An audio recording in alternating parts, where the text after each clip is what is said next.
So, there seems to be some recurring things. In a minute here, I'm going to make a different video for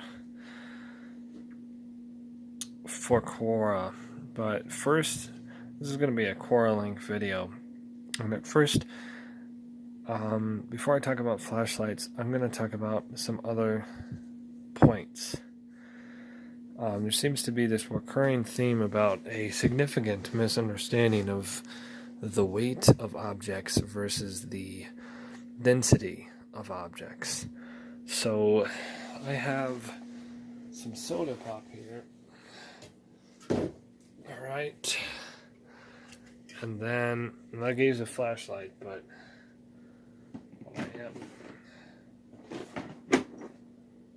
in fact, I'm not going to do it, but I'll take my keys because you can actually make copies from stills.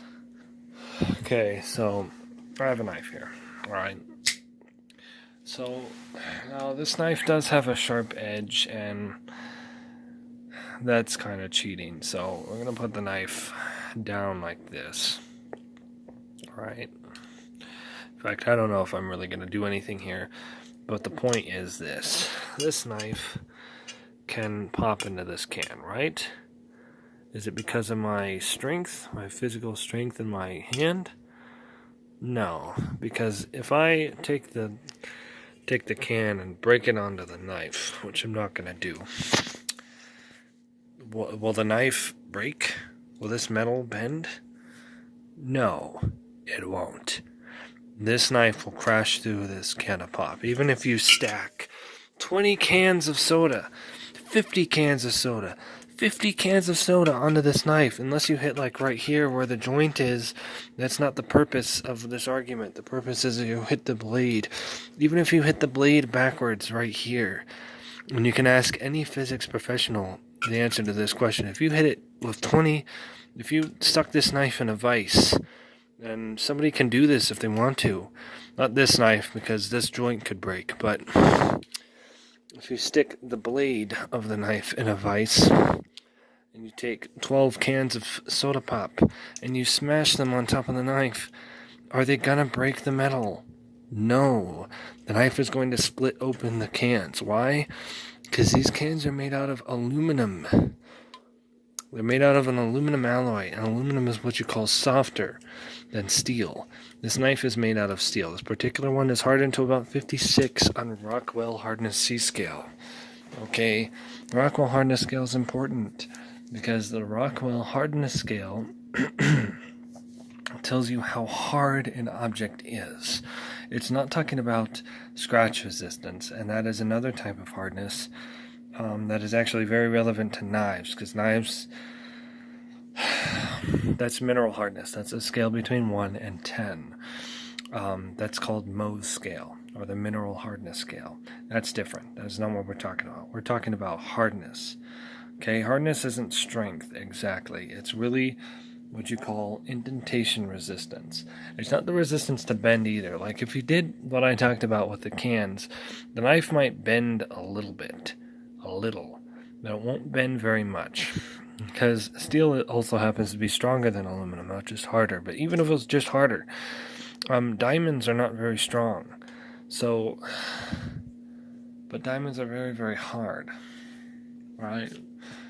Now, diamonds shatter when they move really quickly and hit something. But otherwise, if you crush a diamond in a press, and this has been done, the diamonds get set into the press.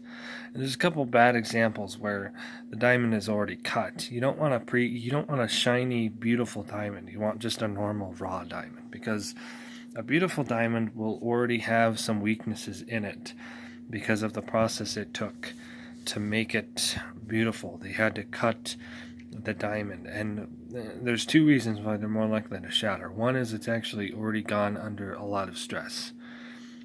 You know, believe it or not, even though diamonds are expensive, they're actually much cheaper to produce than you think, and they actually make them on an assembly line, and they do them really quick. You know, even if they tell you that's not what they do, that's exactly what they do. So they're making tens of thousands of those diamonds, just like the one you got. You don't have a special diamond, okay? And they have a cut where they have all these edges. And the thing is, this edge, the edge, if it hits something, okay, and it's put under pressure, it might stay like this for a while, and then it's going to slip, and it's going to hit the other edge. And that slip happens so fast that it winds up shattering the diamond. So if you take a raw, natural diamond, something that doesn't look beautiful yet, and you put it in a hydraulic press, it will always crush the press. Though you'll have to crush it. It would be best to crush it in a way that allows it to crush into your press. The other key thing is to make sure that you're not crushing it into a press that has really hard plates, where the hardness is approaching the hardness of the diamond, because that increases the chance the diamond will shatter, obviously. Okay, which brings us into hardness versus toughness, because diamonds are a good example. Diamonds aren't tough, they're just hard. So although they can indent into things, if they're going fast enough, if there's enough heat and pressure involved, while you're crushing them, diamonds can sometimes shatter. Okay, they haven't bent, they haven't broken.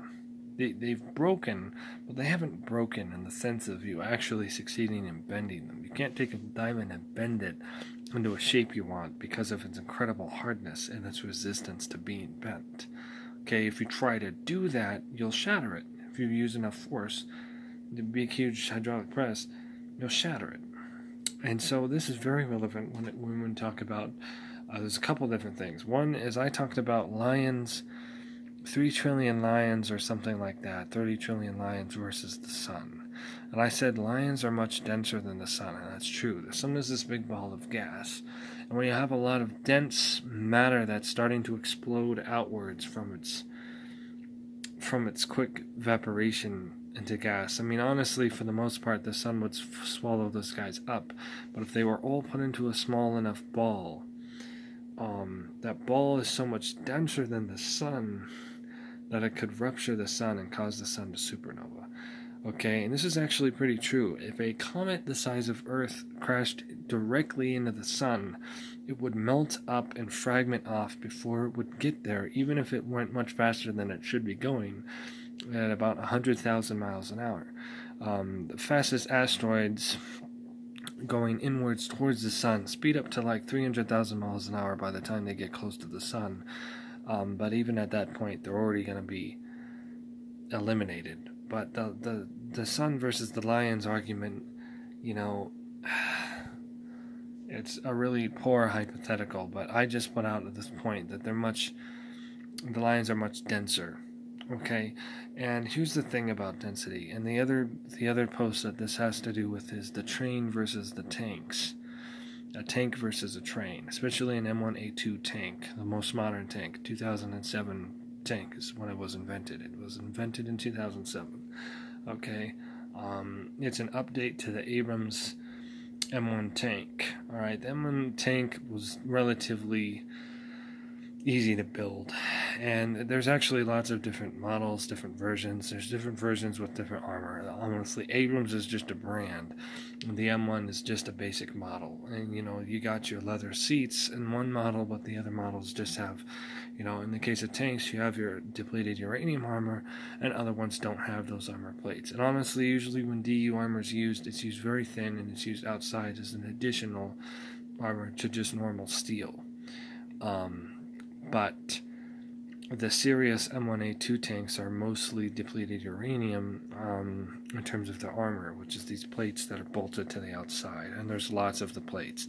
A little bit of a separation between the plates doesn't matter. Anything that can fit in between that still can't penetrate. In fact, the little bit of a crack actually winds up shredding the round if it tries to go through there, and it's worse for the bullets than it is for the tank. But anyways, and the big thing has been improving the distance between the turret and the turret's rotation around the tank. And one of the biggest problems with both the M1A2 tank and the M1A1 tank is that when the turret turns, so you have your outline here of your tank, right? You have kind of this outline here, all right?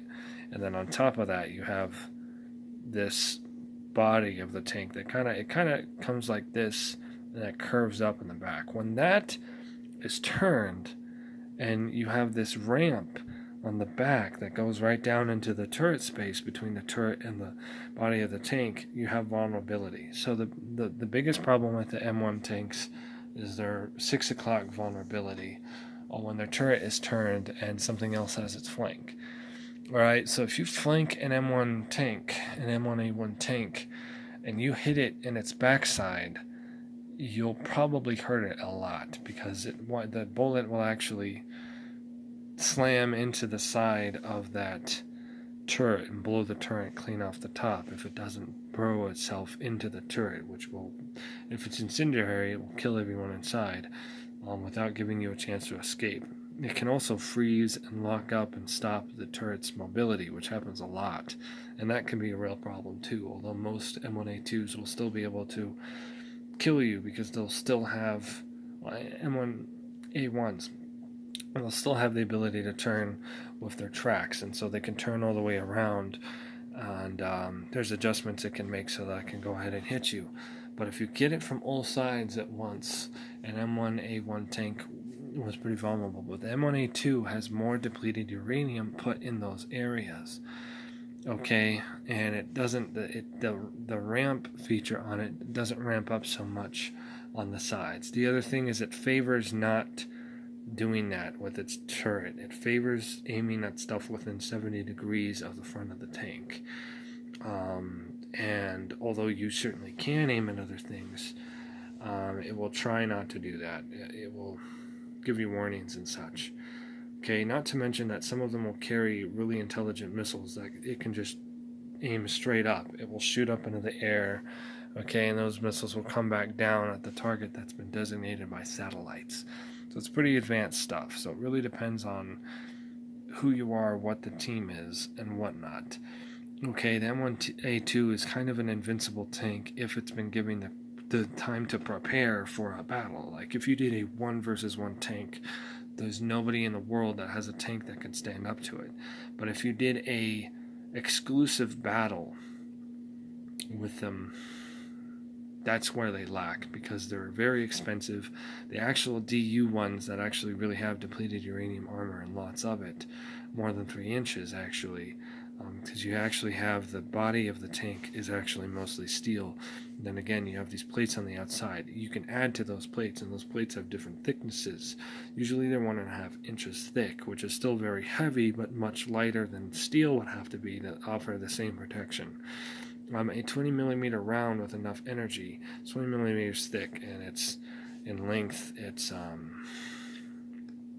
it'll be several inches long, but like 7 inches long, 8 inches longer than one of these, almost as long as that coast, longer than this guy, longer than this flashlight, longer than that guy. Okay, it'll be close to the length of the coast, with about, this thing's a little bit thicker than that guy, about, that's basically a bullet about this big, okay, but a little longer, and that will go straight through about 18 inches of steel, but it will not penetrate even 1 inch of depleted uranium. So, and that's the difference, okay, because a brass round is much denser than steel. It's way denser than steel. It's not just denser, it's harder. It has a hardened tip usually, okay, which is sometimes actually a tip made out of depleted uranium.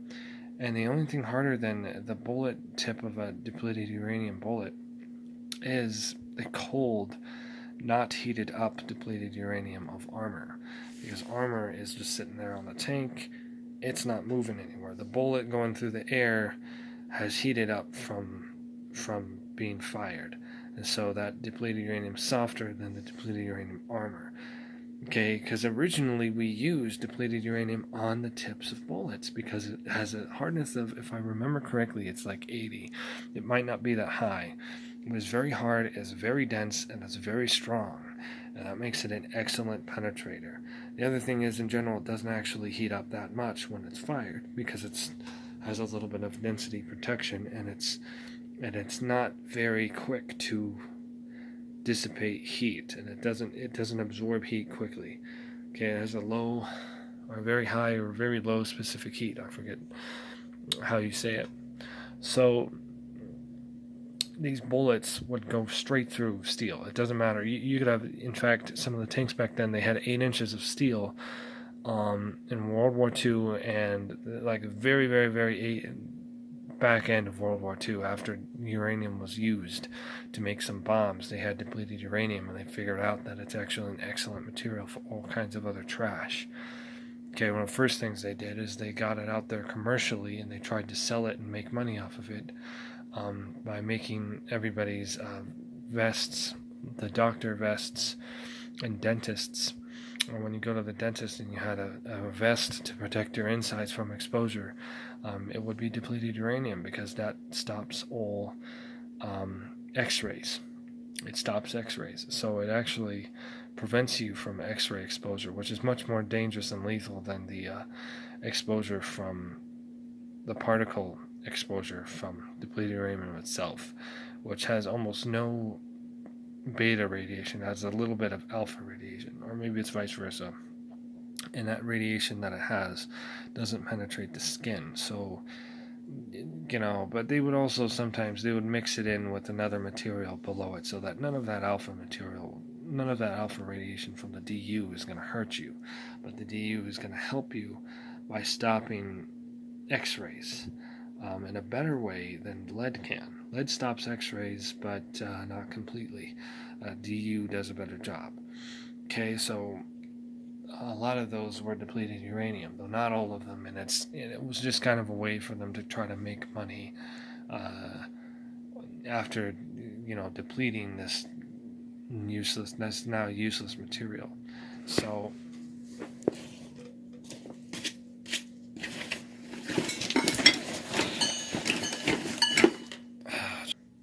alright, so what I literally just did is I accidentally flung this knife open like that, and I hit this, and it literally just made a dent in it, and it broke the can.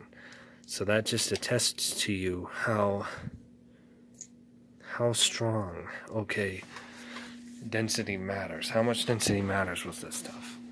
Okay, if you ran a train that has a hardness of about 48 on the Rockwell C scale, that's structural steel that the first engine is made out of, into the side of an M1A2 tank, you're going to hit that depleted uranium armor. And that armor, along with the overall strength, the layout of the suspension of the tank, and everything else, is going to protect the crew and the tank from any kind of damage. Okay, this has happened with tanks versus other tanks. These DU tanks have been rammed by very, very large 18-wheeler vehicles, and they just shred right through them. Even though the 18-wheeler will be loaded up with 50,000 pounds, going 65 miles an hour, maybe even 75 miles an hour on a main road, and will be rammed directly into the front of the M1A2 tank, which will divert its gun so the gun can't get damaged. Okay, and it rammed right into that 18-wheeler. I don't have a link or an example, okay? In fact, I don't think there's a video or anything like that. It's just a historical example in Iraq. So, I'm not sure if it was Iraq or Iran or whatever it was. But it happened. They tried to stop the tank with this 40,000-pound 18-wheeler, and it totally failed. It trashed the 18-wheeler, and the tank rolled back a little bit. That's it. Okay, now the tank only weighs 30,000 pounds.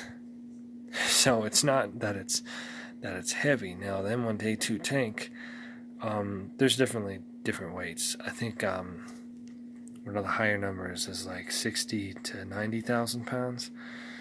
Okay, but in any case, the point is that a 60,000 pound tank hitting a 250,000 pound train engine doesn't matter. What matters is how hard it is. Okay, and the tank would trash right through the first half of it. I mean, it would be as though that train is just hitting a brick wall. It'd be like taking a stack of these Pepsi cans. Aluminum has a hardness of about 18 compared to steel with about a 56. Okay, and that is a smaller difference than the difference between the 48 steel of the train and the 80 of the depleted uranium. That's a difference of 32 on the hardness scale versus a difference of 20. Oh, no. It's about the same, 32. So anyways, the stack of Pepsi cans, as we just saw just here, would not break a knife.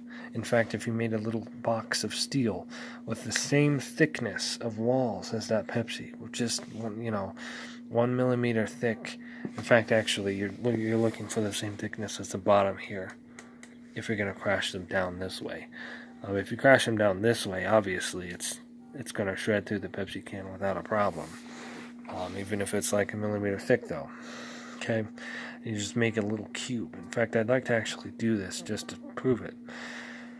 And it's the same as a flashlight. In fact, a flashlight tail cap would be a good example, because a flashlight tail cap flashlights are slightly hardened. They're aluminum. They're actually closer. The aluminum can here is probably about 18, and one of these flashlights tail caps is probably only about maybe 20, maybe 22. But that's still enough of a difference that would wreck right through these aluminum cans. Although, with enough power and force, you might see some dents and stuff in the tail cap. Although tail caps are also much thicker, so I don't know how well that would work. But point is that hardness matters, and that train. These modern locomotives, they also even have like shock absorbing at the front that is built to push the tank off of the tracks. And the tracks on the tank will do the same thing. They will kind of absorb the impact in whichever way, if there's any asymmetry to how the tank is on the track. If it's not totally centered, where the center of gravity is just perfect, the tank will naturally rotate out of the way, and it will be pretty shocking, but it will rotate the tank out of the way. And even if it does somehow, if it's totally perfect, the tank will not totally pick up. It will crash. The train will completely melt. It will just melt into that tank and get wrecked by the tank. So this hypothetical scenario isn't good news for the train. Not to mention that it's impossible. If you wanted to stop a train with a tank, if you ever had an M1A2 tank on the train track, you would aim your gun towards the train, and no matter how far away it was, you would absolutely devastate the train. Okay? I mean, if you were around a turn and there was houses around, it wouldn't matter. You just use satellites, and you would bomb that train. Trains don't move fast enough or irregularly enough to not hit. In fact, they're one of the easiest targets you could ever have. I believe you could find examples of this actually happening. You wouldn't even have to park the tank on the tracks, but you could, and there's no way in hell that train would ever touch you. Okay? You're too advanced. You would obliterate the front unit, and the emergency brakes would activate on their own, like most trains do. In fact, most trains will activate the emergency brakes within the last quarter mile before the train track, which really reduces your speed of confrontation. You're looking at about 30 miles an hour for that train. Okay, and you're looking at about the first half of a second, the tank will be slowly accelerating as it smashes through and obliterates the cabin and obliterates the frame of that first engine. That first engine is going to be absolutely annihilated. Okay? It is going to crumple and decay.